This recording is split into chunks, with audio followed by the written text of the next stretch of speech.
All right, we're live. We're live. All right, coming up, Disney ousting Peter Rice, Netflix and its current standing and speculation with Roku acquisition, general box office, and some recommendations coming at you soon. They do.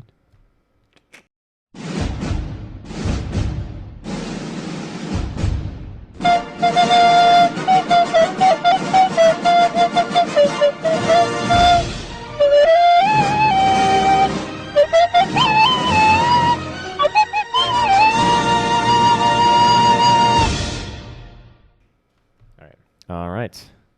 And we're live. Hello, everybody. Thank you, and welcome back. Welcome back. We are back. We are back. After yeah. a minor hiatus. Minor hiatus. End of the school year, but Whole we are bunch of back. shit. But we're back.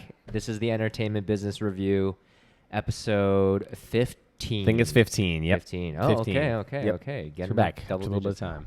And just to introduce again, I'm Jordan. This is Brian, and we are the two smartest dumbasses talking about the entertainment business. That's right. That's All right. right. So first on the docket. So I know this news has been out for a while now, but Peter Rice, who was the previous chairman of Disney Entertainment, was ousted. Well, I guess the technical term is fired. Technically. Yeah. Yes, he was. Yeah. He was fired by Bob Chapek. Okay, so in the entertainment business, typically people would be, if they're not performing or if people want them out, they'll give them an opportunity to be like resign with dignity, right? Right. You're kind of just shown the door. Well, for people who don't know, like tell them like who Peter Rice is, like in terms of like his position at Disney, right? Okay, yeah. I mean, I don't know too much about him. He's okay. So he's a before my time, but it says here. Well, I'll tell you what I know about him. So he Yeah. came from 21st Century Fox. So okay. he was like kind of the head honcho there, and he came into Disney with a lot of high reviews. A lot of people respect him. A lot of people liked him, and so my understanding is that he was the head of like all content decisions at Disney. Okay. Which is a big deal, obviously, especially at a company Yeah. like Disney. Yeah. So him being ousted and being replaced with what's her name? Dana Walden. Dana Walden was a big deal because it's basically a sense of direction on content, which is obviously everything about Disney. And so I think there's it's an interesting play because there's a lot been talked about the culture at Disney right now, particularly after obviously Bob 2 took over for Bob 1. Bob C. So there's that. And then also, they've been dealing with a lot of struggles of like what they've done in terms of the pricing of the amusement parks, where they've gone from a content perspective. Obviously, you had the whole political thing in Florida. Like, Bob's kind of, he's been walking on a tightrope and he's almost fallen multiple times. Right. And people were actually speculating that the board might actually fire him and replace him with Peter Rice. Okay. And so this was a preemptive survival. Some move. people think this might have been a preempt, like get him out, so he doesn't take Bob's job. Yeah. Yeah, One of those things speculation. that you'll never truly really know. But I mean, that kind of makes sense because he is well respected and well liked, it sounded like. Yeah. And apparently it was like a 15-minute, like Peter didn't expect it. He just walked into the meeting and Bob was like, Sorry, you don't dude. fit in with the culture. It was literally like, I think that was like the excuse, was basically you don't fit in with the culture. Like we're trying to create some kind of culture and we just don't see you in it. Essentially what it is, which means If not that a was good the excuse. official reason, then I would be on board of this being like almost a preemptive, insecure kind of strike. Yeah, I kind of think so, to be honest. So Okay. it's an interesting one. I mean, I'm curious what this means for the direction of Disney. I don't think Disney's done amazing on the content side. I don't think Dana Walden is necessarily going to change it. But I don't know. She has been in charge of like very popular shows. Yeah. Like I know Abbott Elementary, I think, was one show that she was heading, Which is and great. which actually does. Yeah. I've never seen it, but apparently it's it's amazing on cable. It's really good. It is? Yeah. I think it's on Hulu as well. It's like next day on Hulu. Mm-hmm. It's actually great. Like it's so funny. Like it Really? It kind of fills a void of like for people that love The Office and haven't really seen anything like it. Who's in it again? I think the showrunner is like the main actress. I keep forgetting her name. Abbott Elementary. She's great. She's what's her name? Oh, Quinta Brunson. Oh, interesting. Yeah, Okay. and then the guy from Chris from Everybody Hates Chris is also in it. Too. Oh, that's funny. I love Yeah. him. Yeah. Yeah, but he's like all grown up and but his voice is equally as deep. Yeah. Now he has a I love beard. that. It's great. That's weird. Yeah. But yeah, I mean, I think Interesting. it's interesting news. I don't think it changes really that much. I think Bob Chapek is still probably walking on a tightrope. But Yeah. he did have this press release from the board saying that they kind of backed his decision, which is weird. Like, why do you need I did see that. the board to come out and say, we support your firing? Yeah, it is interesting. I mean, they probably knew because they probably speculated. Yeah. Which I'm curious. It's funny. I'm curious how like the board and Bob view the news. Like, I mean, view the media's perspective on the news. Like, I'm honestly curious, like, if it's how much of it is real or not. Right. I mean, I know from people I know inside of Disney that they do not like Bob. Mm-hmm. So, I mean, they're not like C-suite executives, so their opinion is, Yeah. take that with a grain of salt. Yeah. But like, For you all know, we know, morale matters. Yeah, for all we know, Peter could have raped somebody, and we have no idea. Right? Like, Yeah, I mean, true. You could have, There that's could have been true. They could something have else washed that him out of that. Yeah, that it we didn't just seem don't like know. his reputation. No. I'm not solicited that, but disclaimer. I'm not saying that he did. putting those in the ether. Yeah, dude. no. Let's be very clear. He did not rape anybody. But I'm just saying, if he committed something, Something that that's was fireable. not good. They Yeah. didn't want to. Yeah. yeah, I mean, we'll never truly know. No, So- I don't know. I mean, the gossip in me thinks that it's because he was intimidated by Peter Rice, and Yeah. he was just like, can't have him there. That's to be fair, the board That's a puss could boy just, move, though. It is, but I'm honestly not that much surprised. Yeah, I right. think Bob has done not a great job at Disney so far, so I think it's pretty warranted. Well, honestly, the that one they opinion would I- question. Yeah, the one opinion that I kind of thought was interesting, and I'll end with this, but Matt Bellany was saying how these actions that Bob Chapek are doing, like, they kind of make sense, right? Like, when you, like, at the time with Flora, you had no position, or when you had the ScarJo thing, you kind of would push back on that, and then with this Peter Rice thing, if he is a threat, you probably would get rid of him somehow. So these are decisions that you kind of can understand being made, but it's the way that they're being done that Yeah. are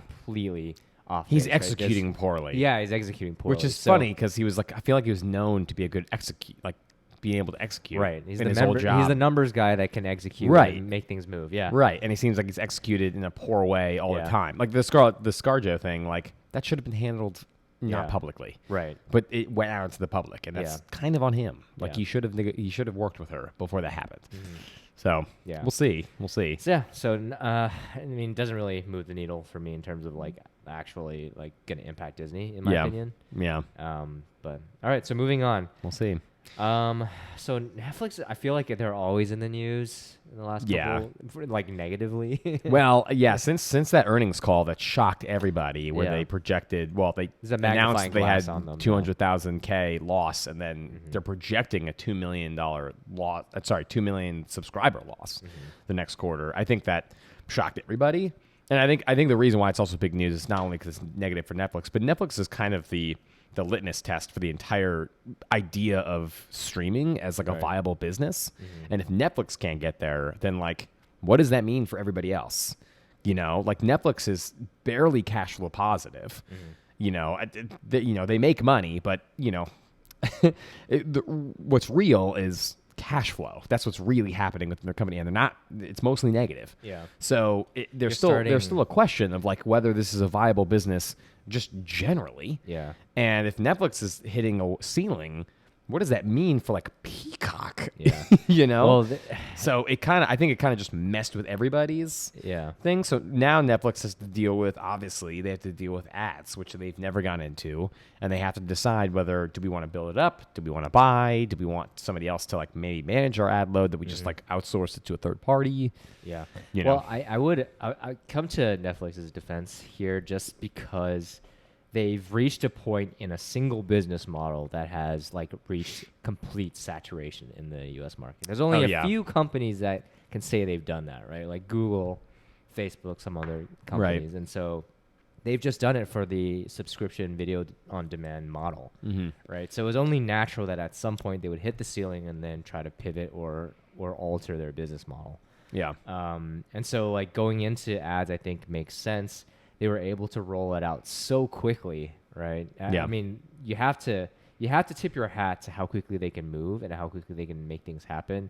And I think at the end of the day, Netflix is one of its main values that it provides is like this group of employees that are very smart and capable and they can execute well. Yeah, they do hire the best in the industry. Exactly. Presumably. And so that must pay dividends at some point. I'm not saying that it absolutely will, but I think from them deploying this new business model, I think we'll have to wait and see how good it is. But well, I'm curious how they execute, because the news is basically that they're meeting with Google, they're meeting with I think NBC Universal, they're meeting with a couple people to like help manage the ad load or like help figure out that business basically.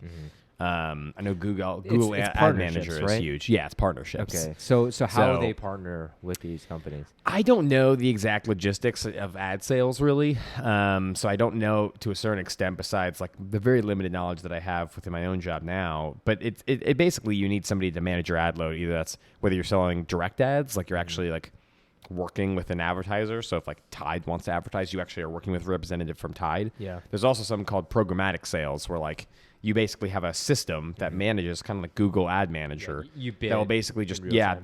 Google will just basically have this huge auction that's like on Netflix, like this is it, and like they'll basically through AI they will sell ads to your platform. So I think Netflix is trying to decide like what that ratio is for them. Like how much do they do direct sales, which costs more manpower and more time, or programmatic where somebody just manages it for you and then they kind of figure out the advertising for you. Netflix definitely has the time and the manpower to do direct sales if they wanted to, and they probably have better ad rates. But I don't know how they want to tackle it's a that. capability question, right? Yeah, I think it is a capability question. But Yeah, also, 'cause it's not I a think, core competency of theirs. no, and that's what I was telling like some people I was talking to is like, a lot of these companies like Apple and Amazon, like they built their streaming platforms like straight up. But I think that's much easier said with like a straight SVOD. When you get into AVOD, then I think it gets a little bit more complex if you want to build it in-house. I don't think it gets more complex if you like do it through a third party.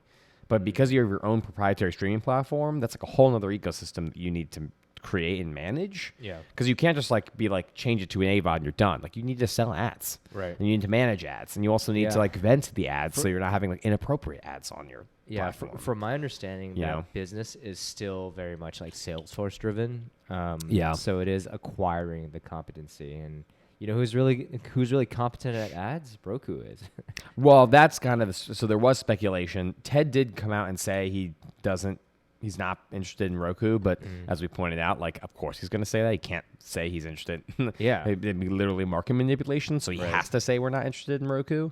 I think at this time, we're not interested in acquiring. Yeah, Roku. exactly. Be politically correct about it.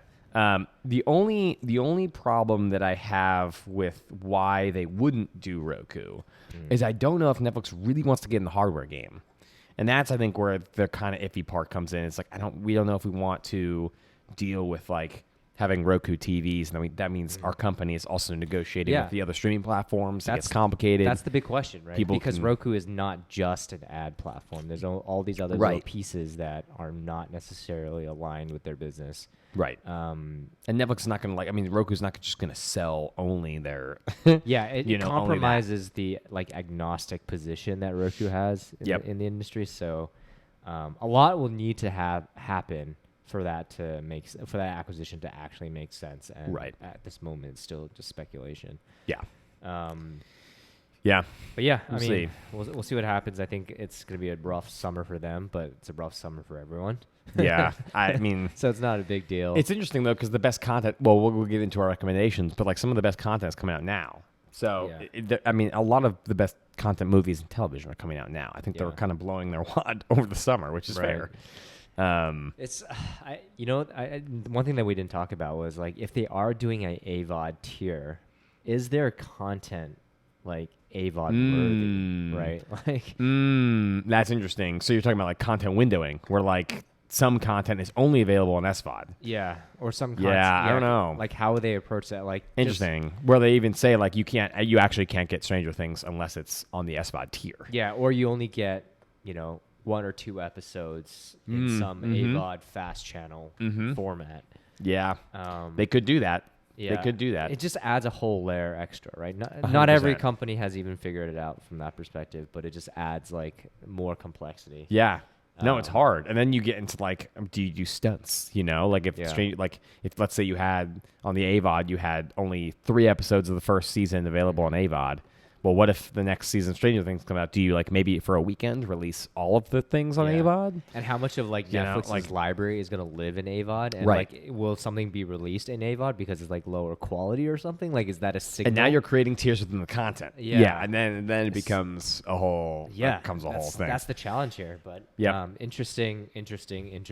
So we'll see Yeah. what happens. We'll see. Yeah. All right. Well, I mean, this summer has been pretty hot for Big box office, summer. right?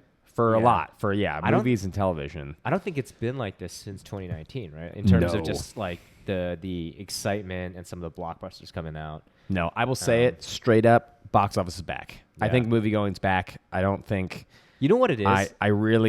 I don't believe the critics who are saying it's dead. I really agree don't. with you, but I think it's because you needed like a jolt of energy to get things Yeah. back, and like that's what Maverick did this time that no other movie had. Yes. I mean, I think Spider-Man: No Way Home kind of was like, oh, that was like an anomaly doing really well, but there wasn't really anything around it. Mm-hmm. But here, like, there's just kind of these couple other movies that are also benefiting from the interest in Maverick. So Maverick has already exceeded 1 billion. Yep. in box office, which is crazy to think about. Like, this happens to be Tom Cruise's top grossing film, and I think it's also Universal. Pretty wild. He's been in Yeah. so many movies. I was kind of surprised that like that was. I was like, he's been in, Yeah. like Mission Impossible movies. Top like, Gun 2. Yeah, is his that's top that's grossing yeah, that's movie. wild. But I mean, Jurassic World also grossed 750 Yep. now. Lightyear, which is weird, has only did 50 million yeah, in opening week. layers are weird. We should talk about that a little bit. Yeah. I mean, but- have you seen it yet? No.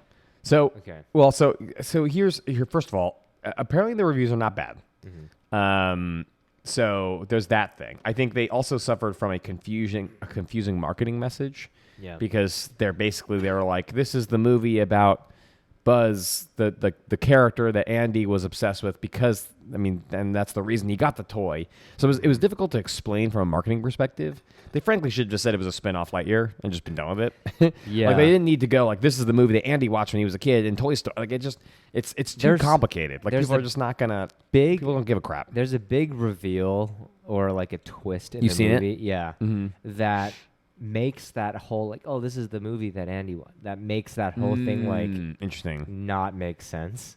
Oh, not make sense? Not make sense, yeah. Oh. I don't think kids realize that it doesn't make sense, but for me who watched Toy Story when I was a kid and now I'm an adult and they say this is attached to the original Toy Story, I'm like, no. that Wait, they doesn't did make something sense. that actually proved that it couldn't have been the Buzz from the Toy Story, No, basically? no. There's a twist in it with characters that shows that if this was indeed the movie, The Andy watched. wouldn't Yeah. Andy wouldn't have been playing with Buzz and some of these other characters in the same way.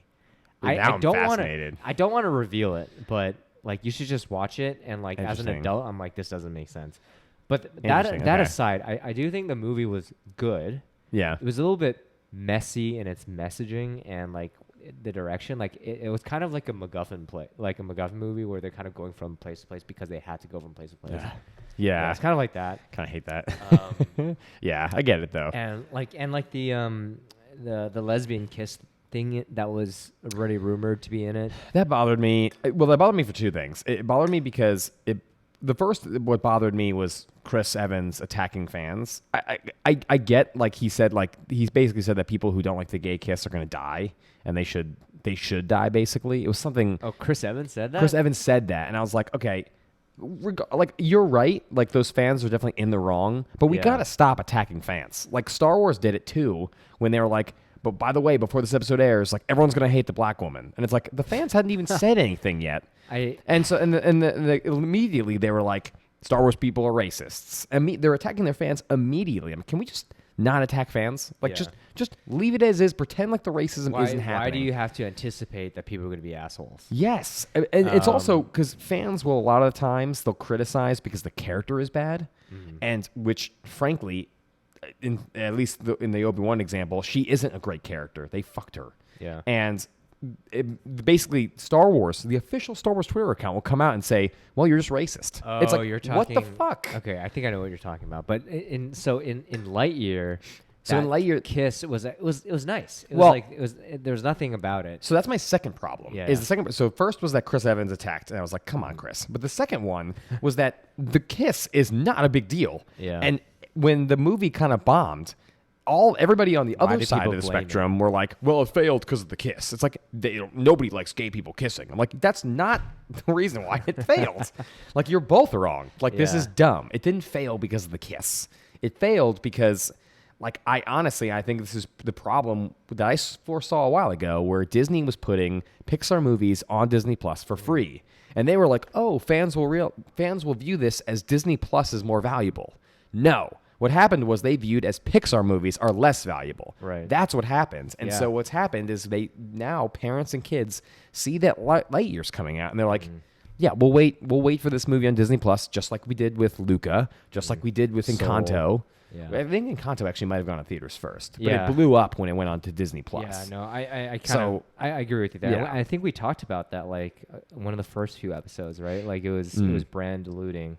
It totally was brand diluting. It yeah. totally messed with the beauty that, like, the kind of aura that people had of like what Pixar was. Right. And how it was, like- we yeah. view Pixar is different Yes. than how the Gen Z is viewing. Yes, Pixar. and now Gen Z is basically just like, this is just another animated movie. Yeah. So it's not worth. It's really not worth not going, like, Yeah. I mean, the We're other in thing is theater that for. maybe perhaps Lightyear was just not as good from a Pixar perspective. Well, that too. Yeah. I mean, that's what some people are saying. It's just like not is not at the caliber that some Right. of the others. And to be fair, like, people had very, very, very, very high expectations of this movie, Right. considering not only that it's Pixar, but it's Toy Story. Yeah. So- well, it was high anticipation from people our age, like Yeah. millennials that have grown up with Toy Story. So how do you impress Well, millennials with a children's movie? I will That say is a hard balance. To it's play. hard. I will say, as a diehard Toy Story fan, I did get kind of tired after 4. I think it ended perfectly at 3. Yeah. That was it. It was like the crescendo. It ended, boop, done. I remember watching 4 and being like, this was fine. Like, it wasn't a bad movie. It just wasn't needed. Right. Like, it just feels like they're just pushing this When a on to movie make feels money. unnecessary, it ruins Right. it. 3 ended it perfect. Was 3 the one where they were all like about to enter a furnace and they're all like Yes. holding hands? Oh, that one was And- fucking great. Dude, it was great. And I think the best was him giving his toys away to the next generation. I'm like, that's Yeah. it. Story's over. Andy's gone. He's giving his toys away to the next generation. That's Yeah. the perfect ending. Right. And then they made a 4th one, and it won an Oscar when it shouldn't have.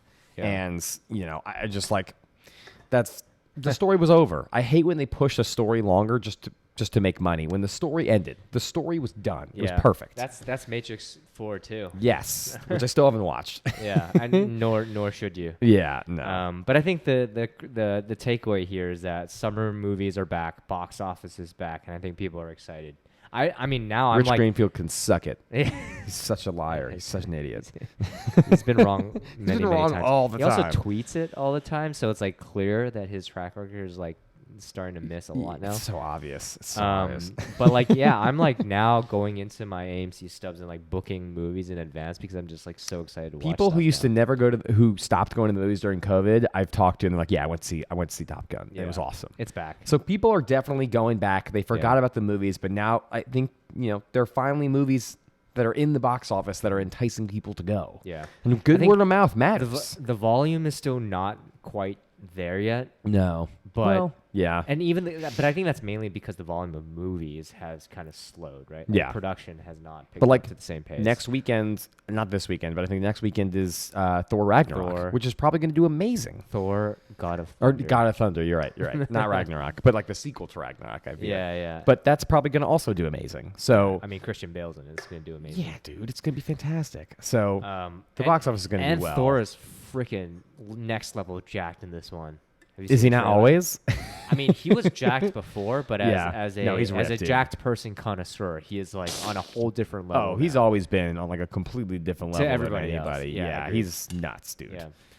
Anyways, His workout's excited. insane. I'm so excited for what's coming up. Oh, by the way, as a workout connoisseur, I have to mention, dude, Tom Cruise is like in the exact same shape as he was in the first Top Gun. I don't know what Scientology does, but dude, he's on a good workout program and diet because he wasn't like yoked, but for like 60 years old, he was in very 60? good shape. Yes, dude. How old is he? He was when I saw him, I'm like, dude, he was. You know who he was more better in shape in? Fucking, he was better than Robert Pattinson in Batman. Yeah. That fat fuck. He was also like equally fit to the other dudes in this movie. Like, Yes, Miles Teller, he was Glenn just Powell old. were all like jacked in it too, and Tom Cruise is right up there. He's 59 years old. Wow. He actually turned 60 on July 3rd. Yeah. So in like a week, He turned 60. vampire. It's Him, insane. Him and Jared Leto are just vampires. It's insane. Anyways, TV recommendations. There's a lot. I've been watching a lot of TV. Same. Without school anymore, I've just been kind of catching up. Yeah. But the one that I thought was just stand out excellent, Under the Banner of Heaven on FX Under Hulu. the Banner of Heaven. It has, Andrew Garfield is just like this Mormon police investigator. And the show is basically a 7-part miniseries, I think, and it's based on a true story where there was like a double murder that happened within the Mormon church, and it explores like the extreme Mormonist side. Interesting. Yeah, it's based on a true story, based on a novel, and the church has FX, gone out on its way to tell people not to watch this movie or read the book.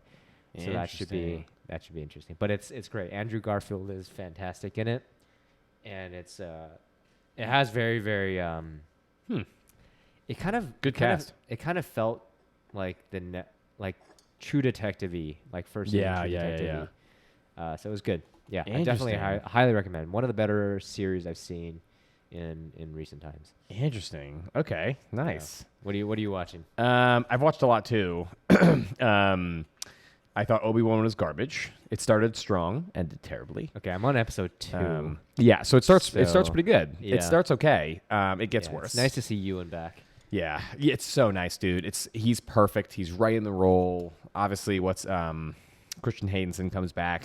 What? No. He's in it? Are you serious? Oh shit! I'm sorry. No. I mean, I thought you knew. I don't care so It was much all about over the internet. I don't care so much about the cameos, but that's interesting. I mean, mean, he's back. Okay. I mean, I'm see. excited. It's not necessarily spoiling anything. You'll see. But like one of my big pet peeves about, it starts getting bad in episode 3. That's when I was just like, ah. Okay. So I was a little upset about that. But what shows have absolutely redeemed it for me is The Boys kills this season. Oh, The season Boys 3, is right? fantastic. Yeah. Okay. The Boys has been unreal this season. And the second season was pretty good, but the third season is amazing. And Stranger Things, I Season thought 4. So the first 2 seasons were pretty good. The third season was for me. It was like, I think I'm done with this concept. I think I'm done with this story. Season 4 has kind of redeemed itself, actually. It's actually kind of gone back to what I wanted Stranger Things to be. So, and I don't like to compliment Netflix very often. So, this new season of Stranger Things has actually been very good. 4-season Netflix original is an anomaly. In itself, so I'm very surprised they're also doing like a 2-parter. So the second part of Stranger Things, like Netflix kind of did this weird. To be fair, I think it was probably the creators who wanted it. Like Netflix was like, no, we have to binge, and the creators were like, we're going to create 2 parts. Yeah. And Netflix was like, fine. But I'm very excited for the second part. It was going well. So those are like the main ones I've been following, and I've thankfully, you know what, the last 2 have been pretty good. I am looking for new things to watch, so you gotta watch Stranger Things. I gotta do it. You just gotta bite that bullet, man. Yeah. I have time. I mean, like I was gonna say, I'm plenty of sitting time. on my ass. It's not even that much content. I think it's like 10 episodes, maybe an hour. I think. The problem is, I know it's one of those shows that I kind of need to pay attention to, so it's not like I can play it in the background. So yes, you do. Yeah, you gotta pay attention. It's okay. I'll wake up early in the morning just to watch it. That's right. Yeah. Just gotta focus. Put down the phone. Yeah, you got it. I think with Stranger Things also, like I'm talking to my friends about this, is like the shows that make you put your phone down. Like you need to find those shows that like actually get you to put your phone down, which is hard. Yeah. And I think Stranger Things has moments of that. I'm gonna change that. So the shows that can make you put your phone down, not because you force yourself to, but because you actually just did it because it was so good. Yeah, because you want to. Yeah. Yeah. Yes. that is rare nowadays. Yes, Yeah. 100%. Sometimes I need to like smoke weed in order to focus Oh, on a TV see? show, and it helps. Yeah, that's it. That's the next echelon below. Yes. Of what we're talking about. Yeah. Anyways, all right. Well, All right. that's a good place to end it. We'll have a review for Maverick coming up. But That's right. thanks for sticking it out, and we'll see you next time. All right. Peace.